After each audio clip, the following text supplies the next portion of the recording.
Hey friends, welcome to another episode of the Game UX podcast, the show where science meets player satisfaction and user research in video games. My name is Leonard Nacke, and together with my co-hosts Anders Drachen and Pejman Mirzababai, we explore the scientific spectrum of game UX. Hey folks, welcome back to the podcast. Glad to be with you again. With me here is Anders and Pejman as usual. And today we're going to unlock the wonderful world of data reliability and validity, making sure that the results that you get from your data are actually something that you can count on as you're trying to make informed decisions based on that data. That being said, let's get started with that. Assuming we're collecting data, usually in that realm, with that type of data, it would be quantitative data. Of course, we'll also touch on qualitative data, which is a large part of the toolbox of games user researchers and anyone doing game UX. But let's start with quantitative data and collecting a lot of different data. So what's the first thing that you need to think about when you're making a decision to collect data, and how do you ensure that that data is relevant to the research question that you have, and how do you make sure that the data is valid and reliable? I'm going to maybe get started with Anders because I know he's got a lot of expertise from the game analytics realm and also taught a course on experimental methods, so he's definitely touched on this as teaching before. All right, Anders. So how many hours do I get now? Yeah, because this is a 2-hour episode, everyone. All right, so I would actually take a step back here and start by asking, what is the actual question that we are trying to answer here? Because that's something that we often tend to forget. Because what data that we need to collect, how we need to collect it, and what kind of quality criteria that we need to apply on the data, it very much feeds back to what the question is what the question or the problem that we need to deal with from that data looks like, right? For example, if we have some questions about how people navigate an in-game environment, it might be tempting to say, well, let's gather microsecond by microsecond positioning information and try and figure out what people do. But that kind of information is extremely heavy, very, very, very, very cumbersome, expensive to gather also, and might not actually tell us much, especially if looking at something like esports titles, where the second by second navigation of the players is incredibly tricky to look at, and also only useful for really detailed work. Rather, if we want to understand how teams operate at the tactical level, we look at particular trigger events, and this is something that we also saw the old Microsoft Studios research champion all the way back in 2007, 8, 9 with the True framework and the old work on the original Halo, right? So the first thing really is, what do we want to use this data for? The other very, very interesting question is then, are we actually measuring what we think that we are measuring? Because often we are in a case, and I see you nodding, Pejman, and this is also a really important question when it comes to qualitative data, because often we have this, we want to measure how people navigate the environment. Fine, but the actual question we have here is about what makes people make decisions about how they move forward, right? And thus, we don't need navigational data. We need data about choice, right? So I think those two questions are the first ones. Like, what is the actual question? What's the actual problem that we are trying to solve? And what specific data do we need to address that problem? And then, hang on, are we actually sure that the data we are collecting is measuring the right thing? Right, Pejman, over to you, man. Yeah, I was nodding because I actually remembered as you were talking. I remember the podcast that I recorded with the team at Awkward Silences, and we can share the link with our own listener as well. But in there, I talked about that question came up, and I talked about the same thing, that it's very important that we understand how those data can be used, and that's gonna define what level of, let's say, accuracy or validity we expect.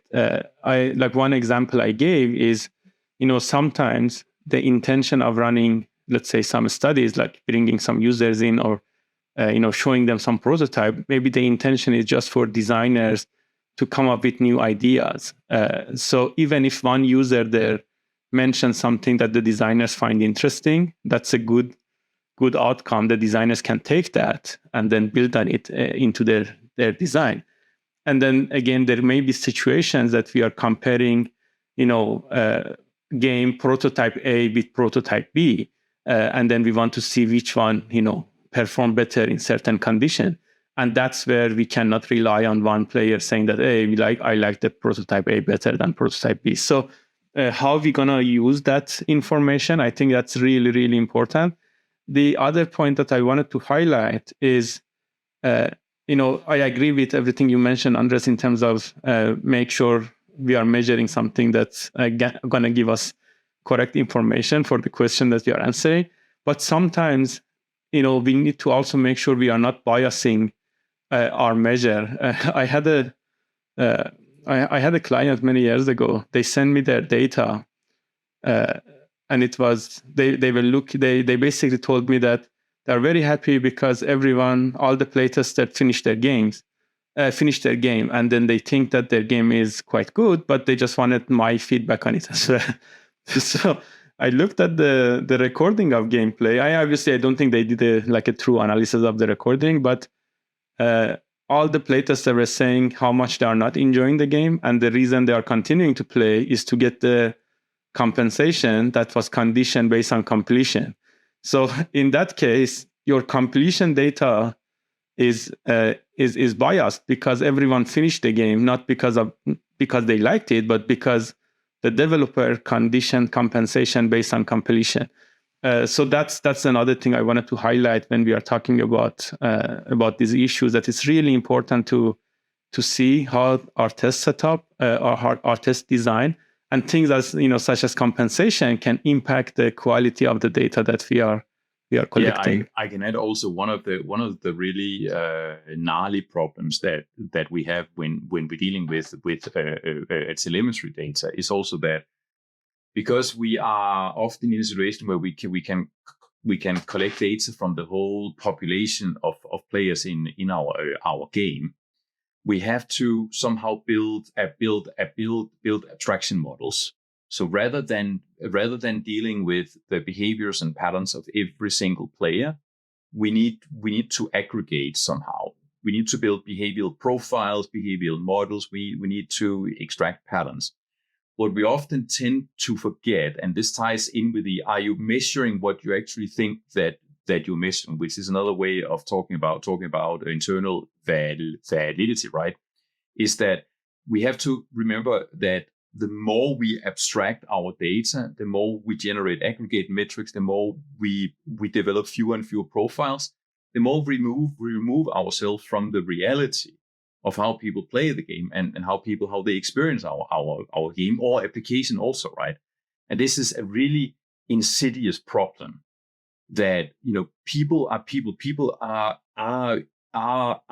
individuals, but when we have data from 100 million of them, we tend to forget that they are people and start treating them like data points.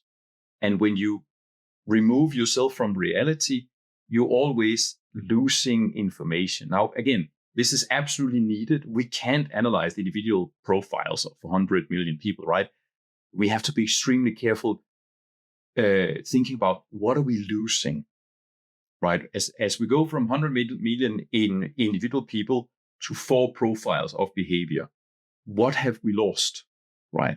And that's something that is it's insidious because we don't always think about, and it's incredibly hard to figure out what is that loss, right? So anyway, I just wanted to bring that up. Yeah, I think those are really good points. I think the really important thing at the beginning is to actually see whether whatever data you collect, whether it is quantitative or qualitative, to see whether it actually helps you answer the question that you're asking. And as a scientist, of course, to ensure that it's replicable somewhere. And this goes across the whole gamut of, you want to use the right instruments to collect that data. So first, you have to make sure that you're really using things that are valid just by the way that they're collecting things. And that goes for your software. It goes for your tracking tools. It goes for the hardware that you're using, and how the hardware is calibrated and things like that. You want to make sure that that data that's coming in is reliable somehow if you're using tracking tools and so forth. And it even goes onto the algorithmic level if we're talking about game metrics and tracking game metrics, to actually test that it tracks the thing that you want to track. And of course, you can do that in a pilot study where you identify, okay, this is the kind of data that we're getting, but is that data actually giving us the insight that we want to know from that particular action that we're doing inside of the game? So it's really important to make sure that whatever you're using is actually something that gives you the insight that you're requiring. And then, of course, to also make sure that you verify that somehow. And I think you already mentioned that, this idea of triangulation, making sure that the data can be triangulated. And what does that mean, triangulation? It, of course, means how can I look at the data from a different perspective that gives me similar insights, but from a different data source. So can I make sure that this survey is correct, or that this particular tool is correct? And can I get an insight backing that up? Can I get backup data from a different method at the same time? Which is also why we love mixed methods, and we love that connection of mixed methods there. But I think, some of those are really the key things to look at to make sure that we're valid and we're reliable. And of course, it goes all the way into experimental design and other things. But yeah, what other things come to mind when you're thinking about techniques to ensure this reliability and validity? What do you think? Data quality being very important. Also, we have to make sure that, like again, if we talk about telemetry data, is you mentioned that our instrumentation systems have to be fairly robust, and they have to be at this point to know that they have to be robust across a variety of handsets. If it's mobile games, a variety of hardware configurations, they should operate during network outages. So we need client-side buffer systems, et cetera, right? Because and especially with crucial data, you don't want gaps in it, right? So running pilot tests and stress tests, et cetera, of your instrumentation solution to make sure that the quality of the data that you receive is there. And this is definitely the challenge that we have in games, where making sure we reliably capture the data points that we want is surprisingly challenging. So I would definitely add that in as a subheading under robust instrumentation. Really checking our system carefully. Right. And one thing I wanted to add and build on this is, this is arguably probably one of the hardest skill to master as well for, people, let's say, graduate students who are transitioning into the industry, because I think there is this misconception that I've heard, unfortunately, multiple times, that, industry doesn't care about the validity. We just need to quickly get an answer. And that's actually not true, obviously. And I think the key skill to actually master here is to understand, because when we do research, we make compromises. So we need to understand, where we can compromise without impacting the quality of our data, and where we cannot make those compromises. And I think differentiating between these is one of the, I would say, key skills to master. So again, back to that misconception, it's not about, not caring about the quality. It's about knowing where to compromise, but you still know that you are getting a good quality data that can help you answer the question you have. And I think that's very important. Like, as I said, we need to make compromises, but knowing how we're going to use this data, what question we are trying to answer, and obviously what tools and skills we have, then that's that the hard part is, okay, now making those compromises where we need to spend our resources on, and where we can be more flexible. And I think that's a very important skill for students to master as they try to get into industry. Definitely. I also think that something like unconscious bias, unconsciously trying to force an answer in data, is something that plagues quantitative analysis just as well as qualitative, right? We may unconsciously have an idea about what is going on, and we try to find that pattern in the data, right? This is a problem that we have in large scale computer work, just as anywhere else.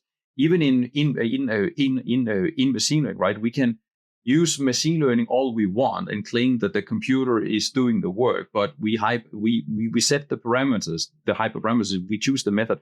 There are so many places where we have a human in the loop, and we have to be really careful about, especially unconscious biases and preconceptions about what we expect to find being applied. Again, this is an insidious, very, very difficult problem to work with. One of the typical ways that we deal with it in qualitative analysis is, for example, having multiple coders. So if we run a focus group or some interviews, or think aloud studies, we have multiple independent coders evaluate that data, and we keep up that process until there is a certain threshold of agreement, right?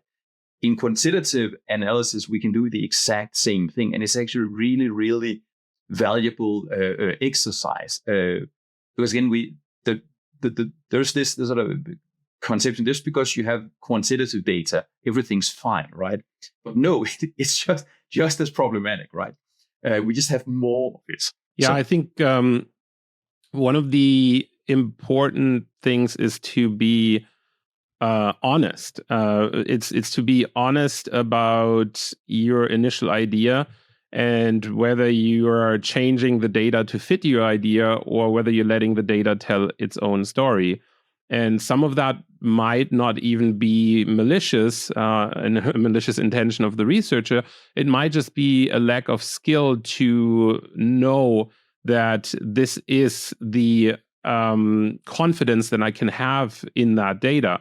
Obviously there's ethical things like p-hacking that are against the integrity of the data set, but for a lot of researchers on the quantitative side, it is not very well understood to a degree of absolute confidence, because we're using the norms of an industry and the norms of a field. If you're in the social sciences, we're using that 95% statistical threshold that is, if you really look into it, is kind of arbitrary as well, right? And so we have this false confidence sometimes that we talk about significant results from something where really everything at the end of the day is an estimate to the best of our ability to draw a conclusion. So this is also, I think, where experience of the researcher comes in, that has looked at a lot of different data and can then say, well, to the best of my ability, this is the inference that I can draw from that data. It is very, so if anyone is just saying like it's so easy to become a UX researcher, it might be easy to understand the initial techniques, but to get really good at the job, you do need to get a lot of experience. You do need to understand, and the same with qualitative data, you do need to understand where the limits are of the things that you can say, of the statements that you can draw based upon that data. And I think we're all kind of prone to that to different degrees when it comes to making assumptions that are sometimes maybe leaning a little bit outside of what we actually should be able to say, because a lot of the interesting stuff happens right at the fringe of, can I make that estimated guess, or am I sticking very much to, well, I can say this, but not with a lot of confidence, and I might just be wrong. So a lot of these conclusions are argumentative, that you need to make an argument for it. And to go back to this qualitative data idea, it's the same thing when you're tagging data and you're using the thematic analysis approach, and you're just doing it by yourself, right? You just have one coder, which is perfectly fine. Some people do that. Then there's never any disagreement. There's never any inter-rater reliability. There's never any double check on the data. So the more checks and balances that you can put in place with these methods, the better it is for your confidence that you can put forward, right? Which is also one of the reasons why we have this unfortunately quite broken idea of peer review in academia, where in theory the idea is somebody checks from their standpoint whether that works or not. Unfortunately, with the explosion, almost exponential explosion of research papers and people submitting scientific studies, that peer review is not at the level of rigor, and a lot of the comments are not at the level of helpfulness and insight that actually guarantee this checking of the data, because we've just gotten so much more productive doing things online and having review systems. Like back in the day, it could take people like literally weeks to do this exchange, because it was like a written exchange. It was a letter, it was on paper. There was a lot more time to reflect on the data. And these days it's just like, okay, I need your review within a week, and the conference is happening, and make it happen, make it fast, right? And so this all comes at the expense of researchers not maybe vetting the data with the same level of rigor and depth that might have been there 50, 60 years ago or longer. So that's just something to keep in mind about science in general. And even when we are looking at the most rigorous results, a healthy level of skepticism, and I think we always say that to junior researchers, a healthy level of skepticism is really, really helpful to treat everything with an intelligent understanding of that field. And as you know more, you also know more about how to question some of these assumptions and run your own studies. There is never one singular truth, even though some people love creating laws, right? Like laws of UX, things like that. You always got to be really careful with laws. Even Nielsen's heuristics, as much as I love him, is all based on intuition and experience and things like that. And I'm not saying they're not helpful. These things are super helpful, but are they things that are super scientific and based on fact? Probably not. A lot of them could be challenged, added, remixed, adapted in a way that suits your own practice. What are your thoughts on that? Like, I'm kind of questioning science in general here, and that was an unfortunate sidetrack. But what do you think? It's perhaps taking it a bit far, and also we definitely should not be throwing rocks in terms of saying things like scientists are not checking their data properly. But I would say there is a substantive pressure to publish on the academic side, and we know that the way we do peer review to some extent at least is broken. That being said, I find that peer review in general, whether it means having the analytics team within a company just sitting together and talking about the methods that they use, or presenting their analysis to each other, etc., is incredibly useful. Like getting a second pair of eyes on something is just remarkably useful, right? I think it's also worth pointing to the fact that as soon as we're dealing with people, it's very hard to get truth. We should not expect truth, even from hard scientific methods, massive scale data, etc. But we can get insights. But never claim that what you have is truth, right? There's always a probabilities. There always are assumptions. There are also views. And we also have to be careful not to let that get in the way of us actually taking action on whatever analysis, user test, user research that we do. We just have to be aware of the underlying assumptions and not end up being what's it called, the decision paralyzed, because we know, there are all these assumptions behind things, right?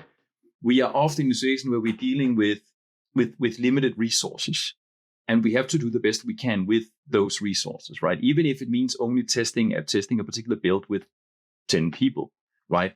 And we have to take the best that we can from it. And that's again where also the experience of designers the experience of programmer, the experience of everyone involved becomes incredibly important, right? So and I guess a final note is regarding data that we've been talking quite a lot about. Again, whether it's qualitative data or quantitative data, right? Is that data have an allure. It's alluring to look at a graph and draw conclusions from it. To look at data and think, oh, this is the ground truth, right? But data, again, all data, as you also mentioned, as also mentioned, that all data are based on assumptions. Our models are based on assumptions, and traditional statistical models are based on quite a lot of assumptions in terms of what we expect to be a statistical significant level, statistical significant relationship, yes or no, etc. Right? So don't be blinded by data, even enormous scale data, right? Sorry, that was a long monologue here. But. What are your thoughts on replication studies then? Like we always make that, argument for studies need to be replicable so that we can verify how robust or generalizable our findings are. What are you? That rarely happens in industry, does it? That somebody will replicate something because you're working on a problem of a particular game at a particular point in time. You need to fix the problem. Does anyone even have the time to do that replication? I don't know, Pejman, do you have any thoughts or stories maybe from your work with industry partners there? Like how do they even think about replication? I would say they do. They definitely do. And I think there are a couple of maybe, let's say, scenarios that kind of highlight this need. One, I would say, let's say if you are looking at some of the big publisher, they have the research team, at different location. So it's very important to design the study in a level of detail that regardless of the location, the teams can do the study and get the similar result. Otherwise, it's going to be operational wise, it's probably not going to make sense. The other one is also I've seen a lot is like if you are targeting for certain genre, maybe you have a couple of competitor games that you are trying to benchmark your game against. And that's where these type of studies come in. So they try to redo some of their studies, maybe with different titles from the competitors. And the other thing I think is very important to mention, we know game development is a highly iterative process. And I think that should also reflect to ways we run studies. So especially with the industry focus, if we want to have. So again, it's important to have those material in a way that you would retest the material that you tested, and you see if you were able to change or the changes you made had any positive impact in terms of the positive or negative, in terms of how your players or participants experience those content. So I would basically to summarize, yes, super important, and I think these are the type of few cases that I could recall. I wholeheartedly agree. I mean, if you're a game company making a game, you need to care about replication and consistency quite a lot, because if you can't trust the results that you get, you lose money, right? So it's there is even more incentive, sometimes I guess, in an organizational context to make sure that what you do is good, because on the academic side we can publish a paper. That paper may have results that are not replicable, but that doesn't prevent anyone from publishing that paper, even getting that paper cited. I know I'm generalizing enormously here, right? But I think your point about game development being an iterative process, Pejman, is incredibly solid, and also means that the user research that we do will also iterate. And if we're dealing with a live game where we are getting telemetry data for like a decade, if we don't know what we are doing, our game will not survive. So yeah, we have to replicate, test, double check, etc., etc., possibly to a degree that improves on academic research, at least sometimes in some cases there is blah blah blah, right? So I think I definitely feel there is a lot that we can learn. Yeah, I think so. I think that's a lovely summary and wrap up there. I think one of the things that we want to say to anyone doing UX research within games, or generally UX research in a company, is that you keep that healthy skepticism, but to the best of your abilities, you want to check the data, check the methods, check the approach, to see whether it is working for your question, but whether you can trust the data to a degree. But like Anders said, do not treat it as the truth. Treat it as the best guess that you can do under these assumptions. So the most confidence you can have in something, and this is the way to phrase it. I know that that's sometimes hard when you need to sell a result to a stakeholder, and they have this buy-in that if it's a fancy graph and it's quantitative data, then it's true. And just to kind of, I think a part of that is UX maturity and educating people in the UX space to say, yes, this is something that we can act upon with great confidence, but it is not something where we can be 100% sure. You can never be 100% sure. There is a degree of betting in there. It is a very low degree, but it is something that needs to be kept in mind, that there are aberrations that can occur and that might be outside of the thing that you're betting on in that moment.